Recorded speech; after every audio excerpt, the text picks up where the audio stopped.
एक नई वीडियो के साथ आज मैं फिर हाजिर हूं, आपका होस्ट दोस्त विक्रांत जोशी आपका स्वागत करता हूं मेरे रिव्यू मास्टर में, जिसमें हम लेके आते हैं वर्ल्ड अफेयर्स और डिफेंस की दिन भर की टॉप खबरें। तो चलिए जान लेते हैं। आज की इस वीडियो में हम लोग यूक्रेन और रशिया के रिश्तों के बारे में बात करेंगे। युद्ध होने वाला है या नहीं, या कब से होने वाला है। इससे पहले इस खबर को मैं मजाक में ले रहा था और इसकी खबरें इसीलिए हम लोग बता नहीं रहे थे। अब युद्ध की डेट भी निकल कर सामने आ गई है, इसलिए इसको इंक्लूड करना जरूरी हो गया है। जो बाइडेन ने युद्ध की डेट भी बता दी है। उनका यह कहना है कि फरवरी 16 2022 से कभी भी रशिया यूक्रेन पे अटैक कर सकता है, इन्वेजन स्टार्ट कर सकता है।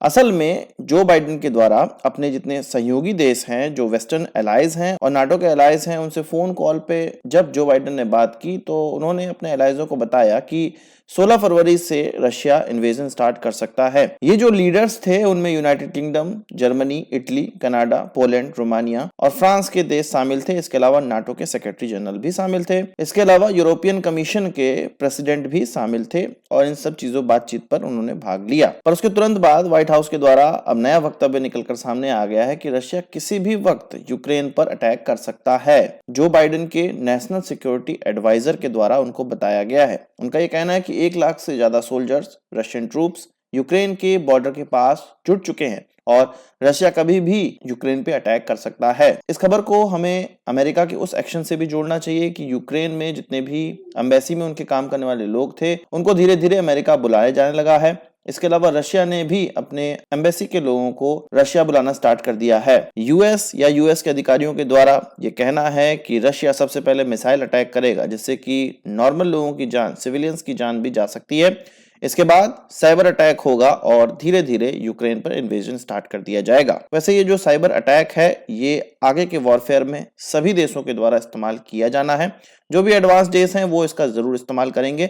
जैसे कि चीन के द्वारा जब भारत के साथ स्टैंड ऑफ हुआ तो चीन के द्वारा भारत पे कई अटैक, साइबर अटैक किए गए, पर उनका मुंह तोड़ जवाब भारत ने भी दिया है। तो ये जो साइबर अटैक है वो आगे आने वाले वॉरफेयर के लिए बहुत ज्यादा इंपॉर्टेंट होने वाला है। कुछ लोग ये कह रहे थे या ये कयास लगाए जा रहे थे कि बीजिंग विंटर ओलंपिक से पहले रशिया इस प्रकार की चीजें नहीं करेगा, क्योंकि चीन उनका क्लोज एलाई है और वो थोड़ा सा सम्मान उनका रखेंगे। पर यह माना जा रहा है कि कभी भी किसी वक्त भी अटैक किया जा सकता है रशिया के द्वारा। युद्ध होने वाला है रशिया और यूक्रेन के बीच में। दोनों ही देश ये मानने को तैयार नहीं है कि युद्ध होने वाला है। बाहर के सारे देश ये जान रहे हैं कि इन दोनों के बीच में युद्ध होने वाला है। वहीं यूक्रेन की तरफ से एक नई खबर और निकलकर सामने आई, जो कि युद्ध की संभावना को और पुष्ट करती है। यूक्रेनियन एमपी के द्वारा ये कहा गया कि मंडे से, यानी कि कल से 14 फरवरी से शाम 4 बजे एयर सर्विसेज बंद कर दी जाएंगी। कोई भी एयरक्राफ्ट यूक्रेनियन एयर क्षेत्र में नहीं घुसेगा। और ये चीज ब्रिटेन के कई इंश्योरेंस कंपनी द्वारा भी प्रूफ की गई। उनके द्वारा भी ये कहा गया कि 5 बजे के बाद, लंदन के समय के हिसाब से 5 बजे के बाद किसी भी फ्लाइट में वो इंश्योरेंस प्रोवाइड नहीं करेंगे। तो इससे लग रहा था कि इस प्रकार की चीज होने वाली है, एयर क्षेत्र बंद होने वाला है। पर फिर यूक्रेन के अधिकारियों के द्वारा ये कंफर्मेशन आ गई कि कोई भी एयर क्षेत्र बंद नहीं हो रहा है। अब हो रहा है, नहीं हो रहा है, ये कोई क्लैरिटी नहीं है। यहाँ पर एक संभावना ये हो सकती है कि जितनी भी कंपनियां हैं वो एयर क्षेत्र क्लोज मानकर चल रही हैं और किसी भी चीज की गारंटी नहीं लेना चाहती हैं। वहीं सरकार ये दिखाना चाह रही है कि उनको किसी भी प्रकार का कोई डर नहीं है, किसी भी रशियन इन्वेजन का डर नहीं है और वो पूरी तरह से तैयार है अगर इस प्रकार की कोई चीज होती है। यदि किसी देश को किसी एयर अटैक की संभावना लगती है तो अपने एयर क्षेत्र को क्लोज कर देता है, अपने एयर डिफेंस सिस्टम को एक्टिवेट कर देता है, ताकि किसी संभावित अटैक में वो मिसाइलों को लॉन्च कर सके और किसी सिविलियन एयरक्राफ्ट पर निशाना न लगे। ये तो हो गई यूक्रेन और रशिया की बात। पाकिस्तान की तरफ से एक नई खबर निकलकर सामने आई है। पाकिस्तान अपने सीपीईसी रूट पर कुछ 17 आईबी ऑफिसेस बनाने जा रहा है। आईबी ऑफिसेस मतलब इंटेलिजेंस ब्यूरो के ऑफिसेस, जिसमें कि 2126 मिलियन रुपीस खर्च होने वाले हैं, पाकिस्तानी रुपीस खर्च होने वाले हैं। और ये पैसे वो किन से लेगा? चीन की सहायता से वो इसको बनाने जा रहा है। ये जो 17 आईबी के ऑफिसेस होंगे वो गिलगित बल्तिस्तान, खैबर पख्तूनख्वा, पंजाब, बलूचिस्तान इत्यादि इलाकों में होने वाले हैं।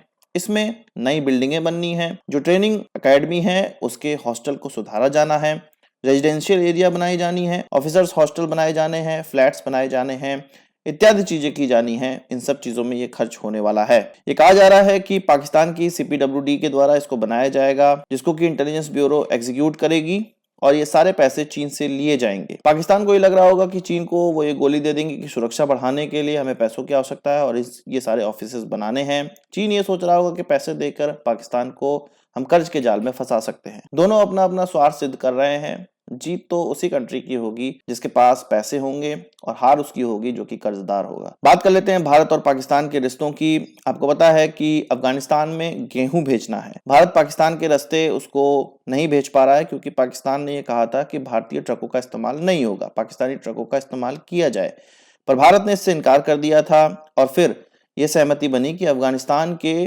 ट्रकों का इस्तेमाल किया जाएगा। उनके सारे वेंडर्स का रजिस्ट्रेशन भी कर लिया गया है और ये कहा जा रहा है कि 22 तारीख से ये शुरुआत हो जाएगी, इस शिपमेंट की शुरुआत हो जाएगी। इससे पहले पाकिस्तान ये कह रहा था कि ट्रकों पे यूएन एड्स का पोस्टर लगा होना चाहिए तभी वो क्रॉस होने देंगे, भारत का पोस्टर उसमें नहीं लगा होना चाहिए और भारत के द्वारा इन ट्रकों के माध्यम से या इस ह्यूमैनिटेरियन एड्स के माध्यम से किसी भी प्रकार का पब्लिसिटी नहीं करा जाना चाहिए भारत के द्वारा, तभी वो गुजरने देंगे और ऐसा ही होने वाला है। इसमें किसी भी तरह की पब्लिसिटी नहीं होगी। अब बात कर लेते हैं अर्जेंटीना की। चीन के बेल्ट एंड रोड इनिशिएटिव का एक और ग्राहक मिल गया है जो कि अर्जेंटीना है। अर्जेंटीना के प्रेसिडेंट गए हुए थे बीजिंग ओलंपिक में, विंटर ओलंपिक में अभी एक हफ्ता पहले, तो वहां पर उन्होंने इसके एग्रीमेंट पर साइन कर दिया है और अर्जेंटीना के साइन करते ही लैटिन अमेरिका का एक बड़ी इकोनॉमी वाला देश अब इस इनिशिएटिव से जुड़ गया है। इससे पहले 19 लैटिन अमेरिकी और कैरेबियाई देश इनसे जुड़ चुके हैं जिसमें कि ब्राजील, मेक्सिको, अर्जेंटीना और कोलंबिया शामिल नहीं थे।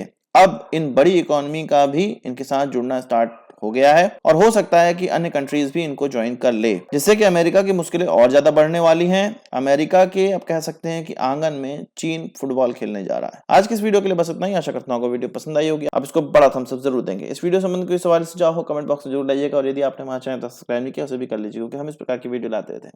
नमस्कार, थैंक यू, जय हिंद।